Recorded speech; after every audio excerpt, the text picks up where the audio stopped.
अंधविश्वास। 8वां महीना लगने पर तो मेरी सास ने मेरा घर से निकलना ही बंद कर दिया और सख्त हिदायत दी कि मुझे ना तो अपने मायके जाना है और ना ही जलती होली देखनी है। उन्हीं दिनों मेरे पिताजी की तबीयत अचानक खराब हो गई। वे बेहोशी की हालत में मुझसे मिलने की गुहार लगाए जा रहे थे, लेकिन अंधविश्वास में जकड़ी मेरी सास ने मुझे मायके नहीं जाने दिया। इससे पिता के मन में हमेशा के लिए यह बात बैठ गई कि उनकी बेटी उनके बीमार होने पर देखने नहीं आई। उन्हीं दिनों होली का त्योहार था। हर साल मैं होलिका दहन करती थी, लेकिन मेरी सास ने मुझे होलिका जलाना तो दूर, उसे देखने के लिए भी मना कर दिया। मेरे बच्चा पैदा होने से कुछ दिन पहले मेरी सास मेरे लिए उसी ढोंगी बाबा की भभूत लेकर आईं और उसे मुझे दूध में मिलाकर पीने के लिए कहा।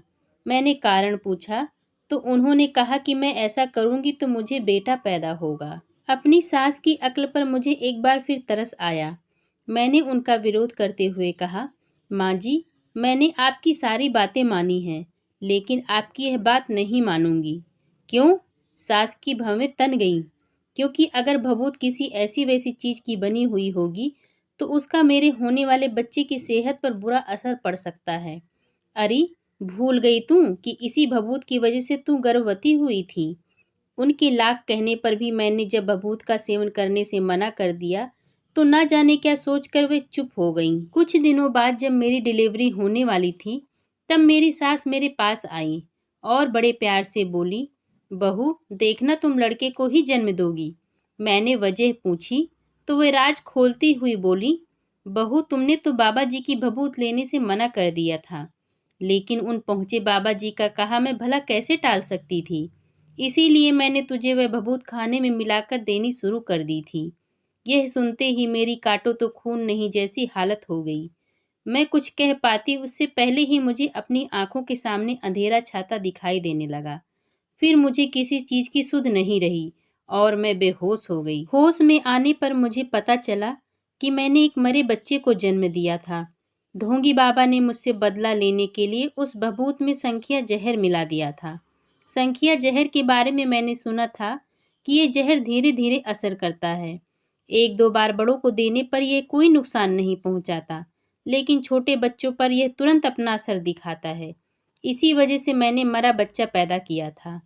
तभी ढोंगी बाबा के बारे में मुझे पता चला कि वह अपना डेरा उठाकर कहीं भाग गया है।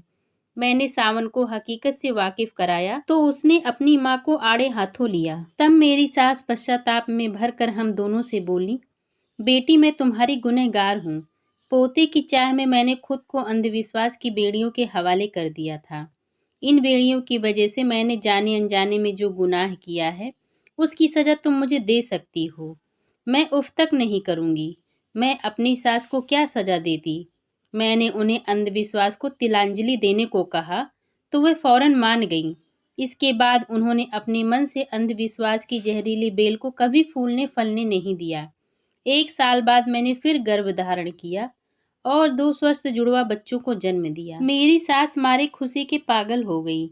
उन्होंने सारे गांव में सबसे कहा कि वह अंधविश्वास के चक्कर में न पड़े, क्योंकि अंधविश्वास बिना मूठ की तलवार है जो चलाने वाले को ही घायल करती है। अगर आपको आज की यह कहानी अच्छी लगी हो तो मेरे चैनल को लाइक, शेयर एंड सब्सक्राइब जरूर करें। धन्यवाद।